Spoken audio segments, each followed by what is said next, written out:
வலையொலி தமிழ் உறவுகளை வணக்கம். நம்முடைய குறிஞ்சிப்பாட்டு இலக்கியத்தை ஆரிய அரசன் பிரகதத்தனுக்கு தமிழ் அறிவித்ததற்கு கபிலர் பாடியது என்று ஒரு வரி வரும். தமிழ் சொல்லிக் கொடுப்பது என்றால் ஆனாவனா சொல்லிக் கொடுக்க வேண்டியது தானே.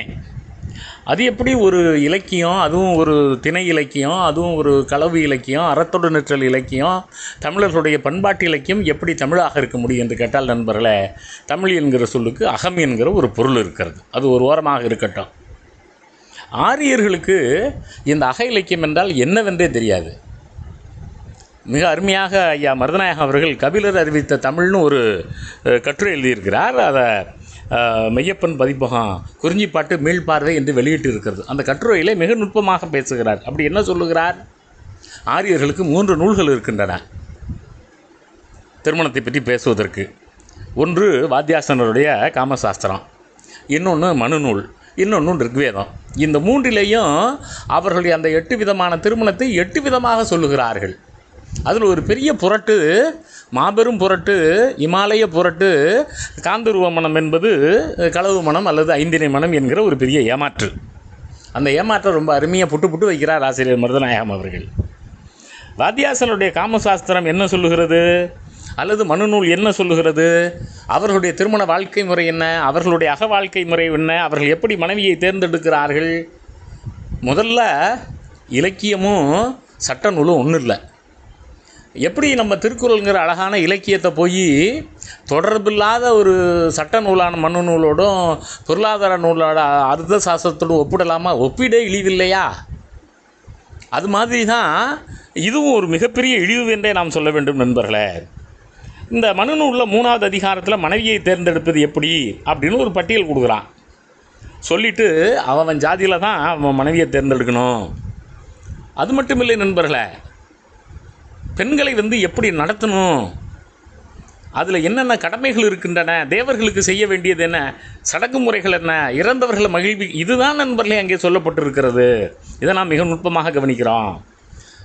சமய சடங்குகளை புறக்கணித்த ஒரு பெண்ணை அந்த குடும்பத்தில் பெண் எடுக்கப்படாது.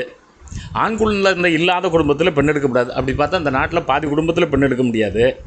வேதம் ஓதாத குடும்பத்தில் பெண் எடுக்க முடியாது. விநாச தர்மத்தில் சொல்லப்பட்டிருக்கிறது நண்பர்களே. உடலில் முடி நிறைந்தவர்கள் குடும்பத்தில் பெண்ணுக்கு கிடையாது.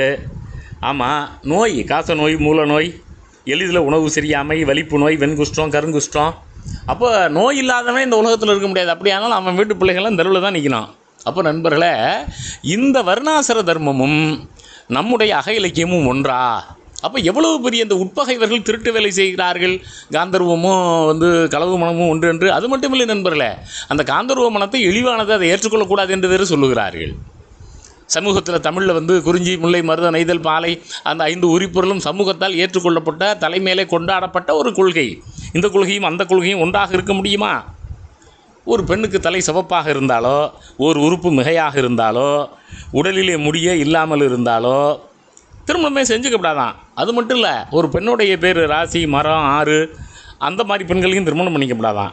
மலை, பறவை, பாம்பு, இந்த பெயர்கள் யாருக்காவது இருந்துச்சுன்னா அவங்களையும் திருமணம் பண்ணிக்கப்படாது. அப்படி பார்த்தா ரேவதின்னு பேர்னா கல்யாணம் பண்ண முடியாது.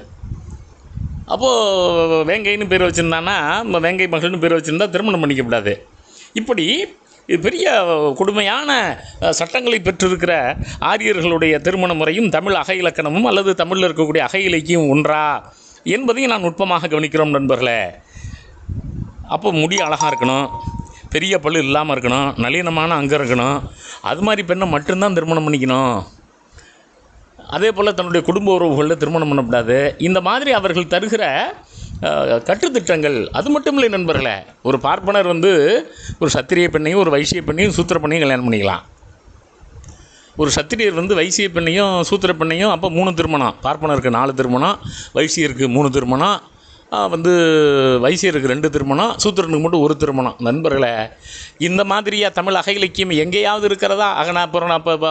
நற்றினியிலே, நல்ல குறுந்தகையிலே, பதிற்றுப்பத்திலே எங்கேயாவது இந்த மாதிரி கோட்பாடுகளை நாம் பார்க்க முடியுமா? இந்த கோட்பாடும் அந்த கோட்பாடும் ஒன்றாக இருக்க முடியுமா? அது மட்டும் இல்லை நண்பர்களே, யாராவது சூத்திர பெண்ணை திருமணம் செய்வானே ஆனால் அவன் நரகத்துக்கு போய் விழுவான். அத்திரிங்கிறவன் கௌதமரும் இப்படி போனார்கள். சவுனகர் ஒரு சூத்திர பெண்ணை திருமணம் பண்ணிக்கிட்டு ஆண் குழந்தையை பெற்றெடுத்ததுனால அவரும் இழிந்தவர், நரகத்தில் விழுந்தவர். அப்போது வந்து ஒரு சூத்திரப்பெண்ணோடு ஆண் குழந்தை பெற்றுக்கொண்டால் அவன் வந்து நரகத்துக்கு போவான், ஒரு சூத்திரப்பெண்ணுடைய மூச்சு காய்ச்சி கூட, இதெல்லாம் நண்பர்களே அக இலக்கியமா? தமிழில் இருக்கக்கூடிய களவு, கற்பு, அறத்துடன் நிற்றல், வரைவு கிடாதல், ஒரு வந்து செலவழுங்கு வித்தல், 300 அகத்துறைகள் இருக்கின்ற நண்பர்களே. எதையும் ஒப்பிடுவது என்பதே நமக்கு ரொம்ப வினோதமாக இருக்கிறது. தலை சிறந்தது 48 வயது கிழவனுக்கு 12 வயது குழந்தையை திருமணம் செய்து கொடுப்பது. அதுதான் என்பது ஆரியர்களாலே தலையிலே வைத்து போற்றப்பட்டது. இப்பொழுது புரிகிறதா நண்பர்களே? நக்கீரன் ஏன் இந்த குறிஞ்சி பாட்டை ஆரிய அரசனுக்கு சொல்லி, உங்கள் பண்பாடு வேறு எங்கள் பண்பாடு வேறு, உங்கள் இலக்கியம் வேறு எங்கள் இலக்கியம் வேறு, உங்கள் வாழ்க்கை வட்ட சடங்கு வேறு எங்கள் வாழ்க்கை வட்ட சடங்கு வேறு என்பதை விளக்குவதற்காக இதை சொல்லியிருக்கிறான் என்பதை நாம் கவனத்தில் கொள்ளுகிறோம். ஆமாம், இதில் அந்த 8 விதமான திருமணத்துக்கும் ஒன்று சொல்கிறாங்க. அப்போ கந்தர்வ மனம் என்பதே அப்பா அம்மாவுக்கு தெரியாமல் புணர்ந்துட்டு அப்புறம் மிரட்டி அந்த பொண்ணை கல்யாணம் பண்ணுறது. அப்படியா தமிழ் அக இலக்கியம் சொல்லுகிறது? அது மட்டும் இல்லை நண்பர்களே, ஒரு பெண்ணை வந்து உறங்குகிறபோது கெடுத்து விட்டு மிரட்டி திருமணம் செய்வது, தனக்கு பிடித்த பெண்ணை அடியாளை வச்சு தூக்கிக்கிட்டு போய் வந்து கெடுத்து விட்டு பிறகு பேரம் பேசி திருமணம் செய்ய, அங்கே ஒரு திருமணத்தில் கூட நாகரிகமான பெண் விரும்புகிறாளா ஆண் விரும்புகிறானா, கண்ணோடு கண்ணின் நோக்கின் வாய்ச்சொற்கள் என்ன பயணமில்லை என்கிற மாதிரியான இயற்கையான காதல் என்பதே அங்கே ஒன்று கூட இல்லை நண்பர்களே. அதுவும் இந்த காமசூத்திரம் இருக்கிறதே, அவர்கள் அதை வந்து நம்ம வந்து ஒரு நல்ல பாலியல் நூல்னு சொல்லலாம். பெண் ஆண் உடல் உறுப்புகளை பற்றி பேசுகிற, பாலுறவுக்கான உறுப்புகளை பற்றி பேசுகிற நூல்னு சொல்லலாம். எப்படி அதை வந்து தமிழோடு நாம் ஒப்பிட முடியும் என்பது நமக்கு வியப்பாக இருக்கிறது நண்பர்களே. ஆமாம், இப்போது ஒரு ஆண் வந்து இந்த மாதிரி தவறாக திருமணம் செஞ்சுட்டா அவனுக்கு பாப விமோசனமே கிடையாதான். எத்தனை தலைமுறைக்கு? 21 தலைமுறைக்கு, அப்புறம் 7 தலைமுறைக்கு. இப்படியெல்லாம் ஒரு விதிமுறையை விதித்திருக்கிற ஒரு திருமண முறையோடு அக இலக்கியத்தை ஒப்பிடுவது அக இலக்கியத்துக்கு கேவலம் நண்பர்களே. அப்போது இந்த திருமண முறையை குற்றமுள்ள திருமண முறை என்று சொல்வதா, தீய திருமண முறை என்று சொல்வதா, அல்லது சமூக ஒழுக்கக்கேடுகளை வளர்க்கிற திருமண முறை என சொல்லுவதா, மனிதாபிமானத்துக்கும் அல்லது மானுடத்துக்கும் அல்லது பகுத்தறிக்கும் ஒவ்வாத திருமண முறை என சொல்லுவதா, எப்படி இந்த திருமண முறையை நாம் வந்து ஏற்றுக்கொள்ள முடியும்? அப்போ வாத்தியாசனராக இருந்தாலும், மனுவாக இருந்தாலும், ரிக்வேதமாக இருந்தாலும், இவர் சொல்லுகிற இந்த அகத்திணை, அகவாழ்வு, திருமண வாழ்க்கை என்பதே நண்பர்களே தமிழ் இலக்கியத்தோடு கிஞ்சித்தும் அருகே கொண்டு வந்து நிறுத்தி பேசுகிற தன்மையுடையனே அல்ல. அதனால்தான் பேராசிரியர் அறிஞர் பேரறிஞர் மருதநாயகம் சொல்லுகிறார், இந்த உட்பகைவர்கள் இருக்கிறார்களே, இவர்கள் வேண்டுமென்றே அந்த 8 திருமண முறையில் இந்த காந்தர்வ முறைன்னு சொல்லி தமிழ் இலக்கியத்திலும் இடைச்சர்களாக எழுதிடுவான். நீங்கள் இறையனார் கலவில் உரையாக இருந்தாலும் தொல்காப்பியமாக இருந்தாலும் இவர்களுடைய இந்த இடைச்சர்களில் அந்த காந்தர்வ முறை தான் இந்த களவு மனம் என்பது எவ்வளவு பெரிய ஏமாற்று. எப்படி வந்து அவர்களுடைய அந்த திருமண முறையும் இந்த திருமண முறையும் நாம் ஏற்றுக்கொள்ள முடியும்? அதிலும் தமிழில் இவர்கள் எழுதுகிற போது இறையனார் கலவையில் உரையில் இந்த 8 திருமணத்துக்கும் அவர்கள் தருகிற அந்த விளக்கம் இருக்கிறது எவ்வளவு கொடுமையானது. 48 வயது முடிந்திருக்கிறது, அந்த பெண்ணை பற்றி எதுவுமே கேட்காம 12 வயது இருக்கக்கூடிய பெண்ணை கூட்டிகிட்டு போய் அந்த பெண்ணை கொலை செய்தது போல் இல்லையா? அப்போது 2 பேர் ஒத்து கூடுகிற கூட்டம் என்று தான் இறையனார் கலவியல் கூட அதை சொல்லுகிறது. 2 பேர் ஒத்து கூடுகிற கூட்டமாக தமிழ் கலவியல் இங்கே. அதனால தான் நம்முடைய கபிலர் பேசுகிற போதே மிக நுட்பமாக அறத்தொடு நிற்றல்ங்கிற அருமையான உளவியல் துறையை எடுத்துக்கொள்கிறார். நமக்கு தெரியும் நண்பர்களே, அகவன் மகளே இன்னும் பாடுக பாட்டே அவர் நன்னெடுங்குன்றம் பாடிய பாட்டே, அகவன் மகள் வருகிறாள்.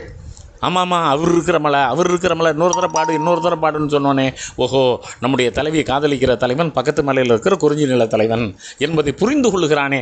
இந்த நாகரிகம், இந்த உளவியல், இந்த பண்பாடு, இந்த முதிர்ந்த பண்பாடு இதெல்லாம் அங்கே எங்கேயாவும் இருக்கிறதா? அப்போ நாம் மிக நுட்பமாக கவனிக்கிறோம்.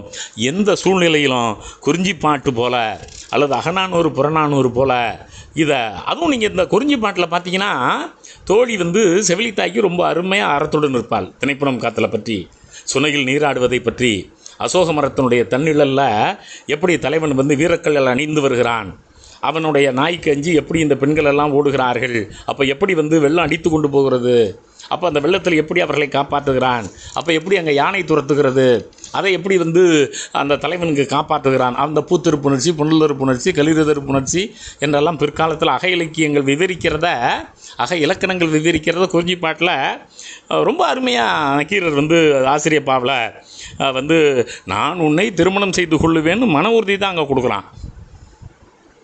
அதுதான் அந்த குறிஞ்சி பாட்டு. அப்போ இந்த குறிஞ்சி பாட்டு எவ்வளவு உயர்வான ஒரு இலக்கியம், எவ்வளவு உளவியல் பூர்வமான ஒரு இலக்கியம். இந்த மிக உயர்ந்த ஒரு இலக்கியத்தை போய் இவர்கள் இவற்றோடு ஒப்பிடுவது சரியாக இருக்குமா என்கிற சிந்தனை நாம் சிந்திக்க வேண்டும் நண்பர்களே.